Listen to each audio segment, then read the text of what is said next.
can't tell you. Different content. Yeah, Probably the you same just said thing. yeah. No, but it might be a Yeah. little bit longer. I don't know. It might be a little bit longer. How old? How How old? many How old old? Hold bandits on. do you have locked up that you be sending did you be getting money from? You said what? No, most How of many these old fighters are white most of women these you get fighters. money from?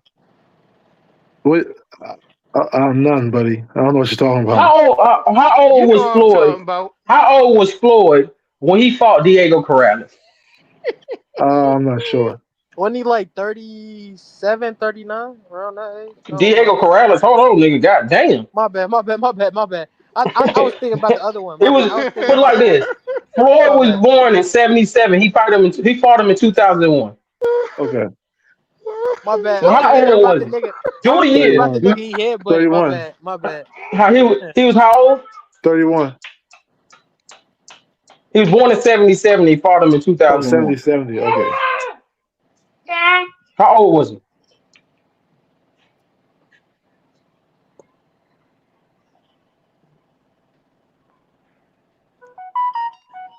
I'm Hacker, trying you to get got a kid? just a quick math. Just quick math. Tell me how old was he? You asking me or everybody? What's up? Help him go pee, man. Go help your son pee, man. Boxing hack on daddy duty. It is That ain't me. sad this man do not It know is. the definition of That was prime my to son. ask That was that my son. 23? question. Go. You He was already 23? opened it. Go. Huh? Wait, 23? 23? Yes. Yeah. Are you sure about that?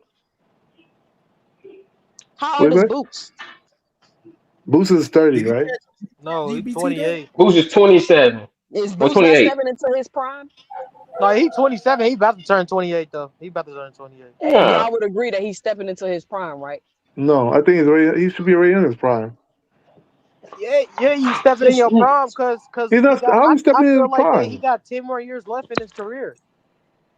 You stepping into your prime. You stepping into your peak ability. This is Yep, gonna be Hacker. his peak level right Do, here.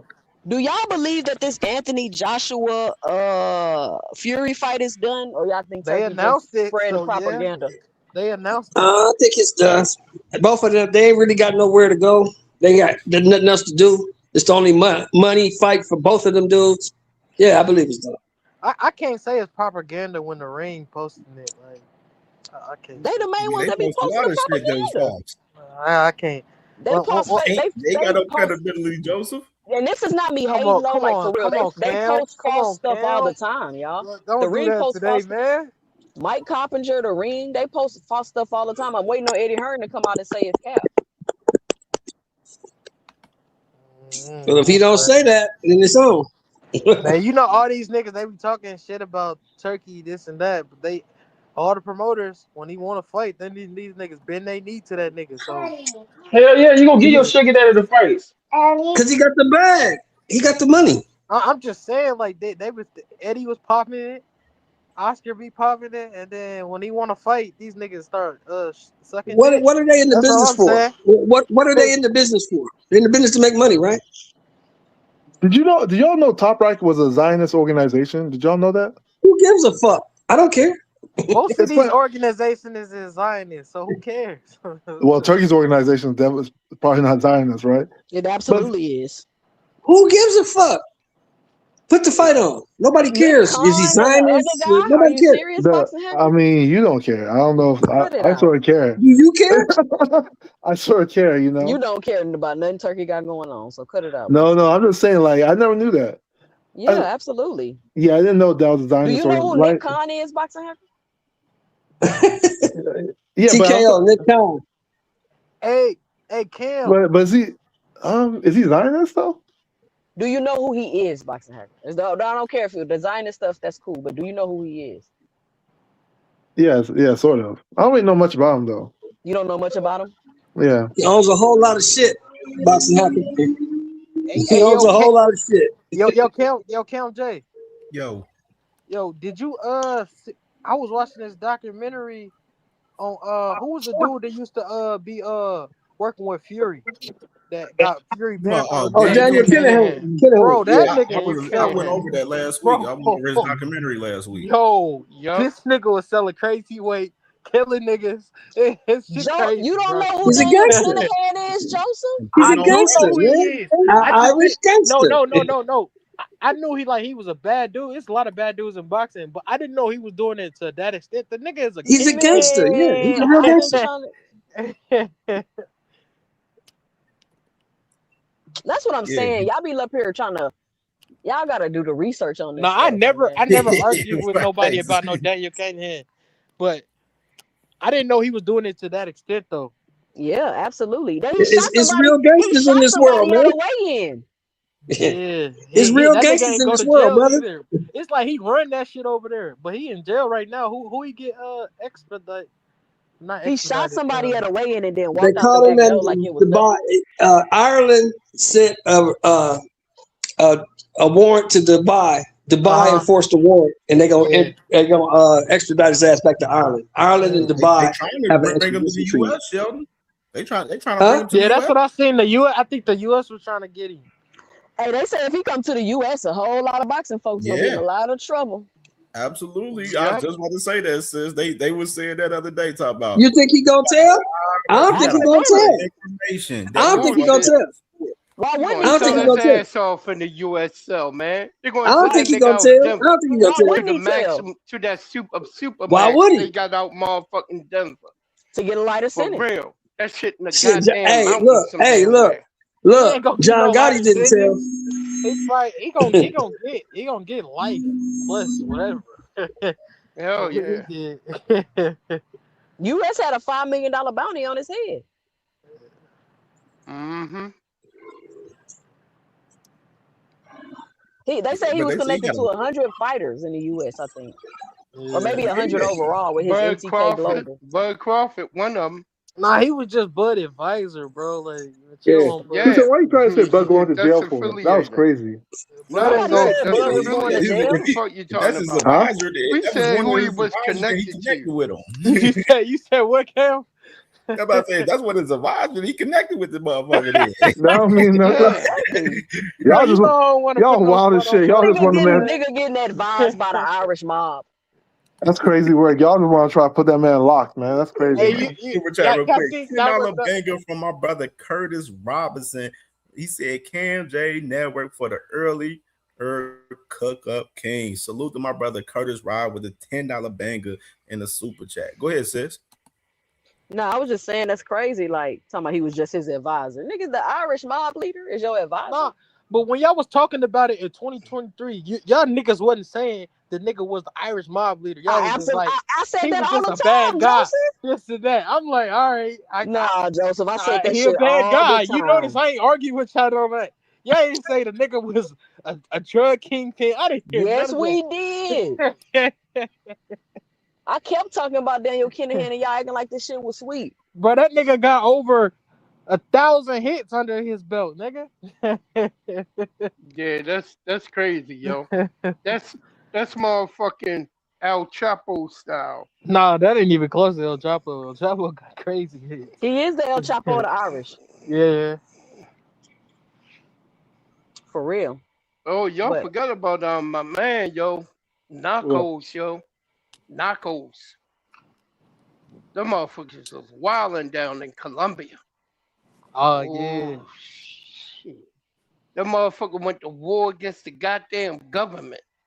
And they was winning too Blowing until they up wasn't. planes and shit. Yeah, they weren't. Yeah, they was winning until the U.S. got involved. Yeah, that's that's how what I'm saying. Mexico is. The cartels run Mexico. For The real. cartels is running Mexico, but we finna see what's up with this Fury Joshua fight. I thought Joshua was supposed to be fighting Wilder as a tune-up. What happened with that? Nah, he fighting this other dude as a tune-up, and then he gonna fight Yeah, I don't know Wilder. why they don't fight, man. Like it's been way too long. Like why fight? Go look I on. still Go think they look don't on want to fight the. him. Go look on Turkey Twitter. He announced 2 fights. I forgot the other dude name. Joshua gonna fight this other dude for a tune-up. Then he gonna fight Fury Joshua and Wilder will make later this year. a bigger money fight than Oh, you Joshua got and it, Fury. Kim. You got it. Not no more. You don't think so? They ain't in that prime, man. They supposed to have been 4 years ago. Oh wait, how old are they? Too old. They're too old. Man, you going right back to that shit again. Bro, Come these on, dudes man. is like 37 and 40, bro. We was talking about 33 and 28, bro. Come on now, bro. Yeah, Like if y'all that's look at not the a lot. resume of this dude Pringa, he fought a whole bunch of low level dudes, bro. That like with bad records, bro. This is Just like like I know Eddie. Shakur. I think the reason why people like 2 Cents when they was talking about like the Wilder shit because of Eddie, what he said in that press conference after the press conference, Xander and Boots when he was talking about we fight Wilder, we'll stop him in 3. So then the It's a Wilder fan tune-up. base was pushing. They was pushing like, all right, shit, let's go ahead and get it in. Let's lock the fight in. But then we got this with Pringa right here now. But Cam, you knew he wasn't gonna fight him after that car wreck, though. I knew I that. think You been calling it. You been said that. But Eddie should have never said what he said in that shit though. But I think I favor AJ. AJ now though. Do you guys favor Wilder? I thought I favor AJ. I don't I know. used to We favor haven't Wilder, seen but now I favor we haven't AJ. seen him after the wreck, so we don't know. That's It's true gonna be a too. wreck. Yeah, that's a That hard wreck Hey, was question. y'all hear about the new news? Y'all hear about Devin and Shakur in negotiation? Mike Cobb just came out and said it. Man, I don't believe that. Nah, that was that was fake. That wasn't real. Mike It's Covington on ain't ring. say It's on that. the ring. It's on the ring now. It's Nah, on it's the ring fake. now. It's fake. It's Let me not go real. look at the ring. You It's on the saying it? ring. Yeah, it's fake. Y'all Anything on the stop ring is acting fake. like they don't use the ring to spread propaganda. Can we please stop You acting right. like that's not a thing? But I kind of want that fight, man. So I'm kind of like I want to keep talking about it. Maybe they'll happen. Where they gonna fight at? Because Yeah, Shakur is with Mike Matchroom Coventry. and Eddie He Hearn, and Eddie Mike Hearn already Coventry. said He's fishing he for ain't trying to work content with right Devin. now. They bored. They fishing for content right now. And the man Shakur literally Hold said it on, was hold on. cat No, yesterday. Dodrick is right. That nigga Mike Covington just posted that shit 24 minutes ago. Yep, he just I'm posted it. telling you, that shit could Then be you really got happening. Huh? Mike Nah, it was Covington don't got it, a lot nah, of it credibility was either. it's fake because what's his name?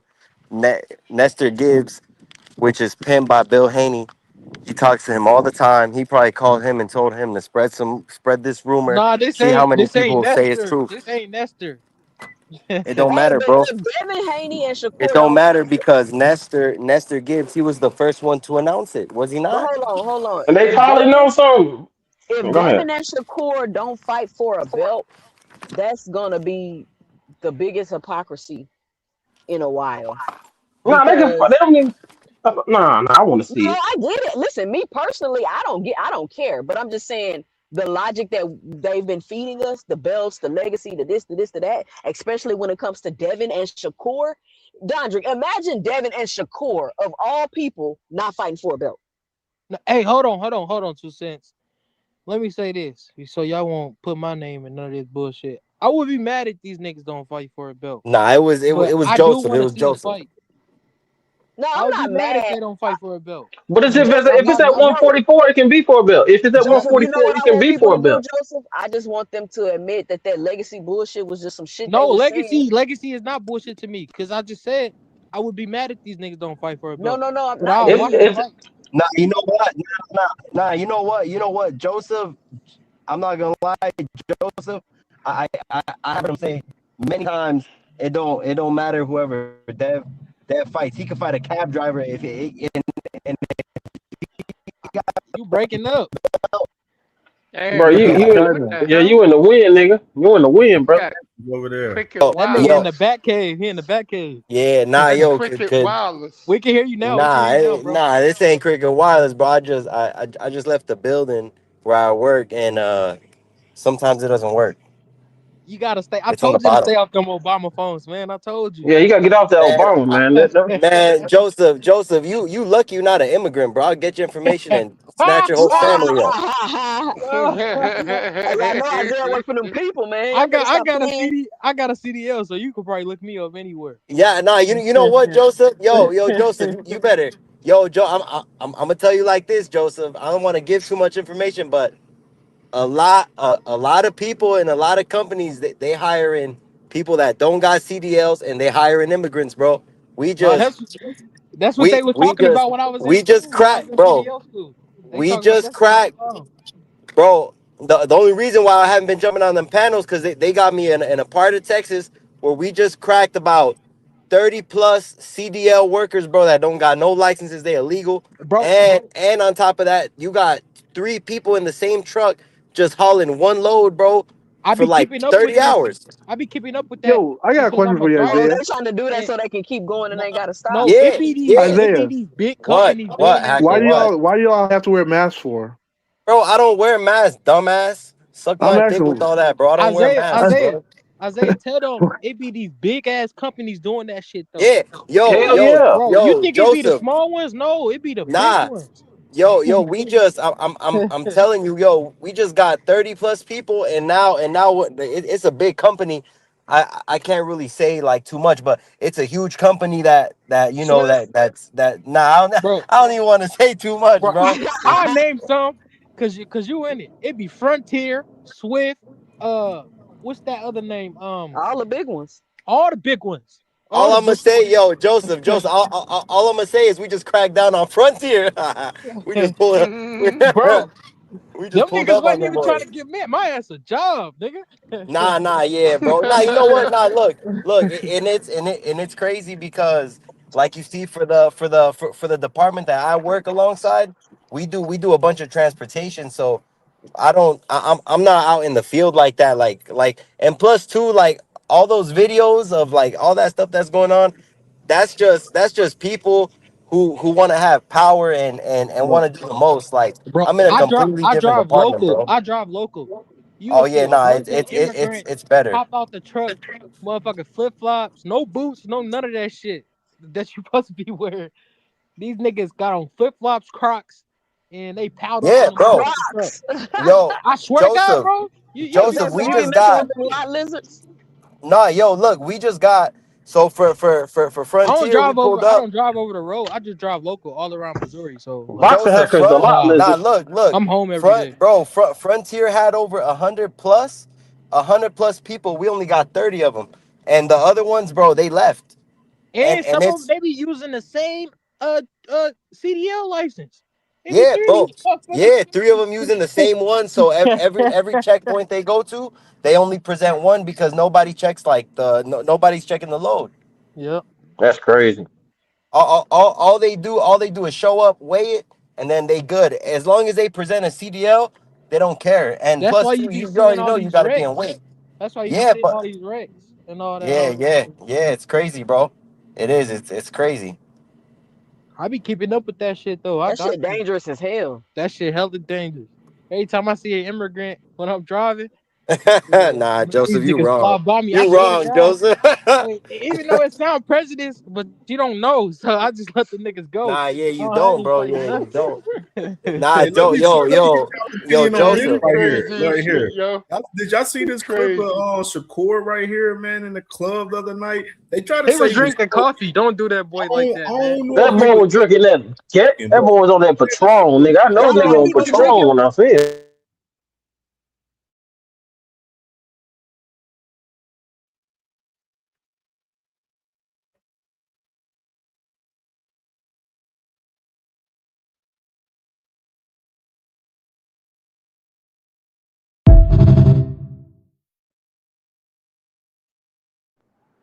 his Yo, eyes, Somebody, his that eyes shit. it's right not What the he here, throwing first man. out time there I've seen Yo, tripping? Shakur that looking shit ain't high though. Shakur's money. That shit is Lyric Michelle's money. He out Shakur, there tricking. Hey, Shakur that don't ain't. got no Nah, money like that. I've seen Shakur look high before. That's your first time seeing him look high. Bro, he not him, Yeah, bro. he His he eyes not always even looks red. high. You know Come what? on, Yo, 2 cents, two y'all cents. can't spread that. It's funny. It's funny that you say that because you know what? There have been a lot of pictures that I've seen of Shakur in the past where he looked a little bit like out I've of it. seen him look high several times. It's like, Yeah, but is he supposed to not smoke or drink? Because he He already said huffing he would them be a bad bitch whippets. during that, training camp. yeah, he He on the huffing whippets, them nigga. whippets. he He on on them the whippets. whippets, Oh, nigga. ah, come them on, whip y'all can't do that, pads. man. Come on, man. Come on. Yeah, he be I on don't even know what whippets. that is. Allegedly, Come on, man. allegedly, he on the whippets. Come on, Allegedly. at Hey, least that's what hey, I'm so saying. At Huffing least say Shocky K. allegedly. said it and he didn't deny it. So hey, He did he deny it. ain't deny No, it. he didn't. He said, bro, look at his Twitter. He said, I was That's drinking why he was coffee. on his knees for Edward Belonga in that hotel room. They both was Oh, high. whoa.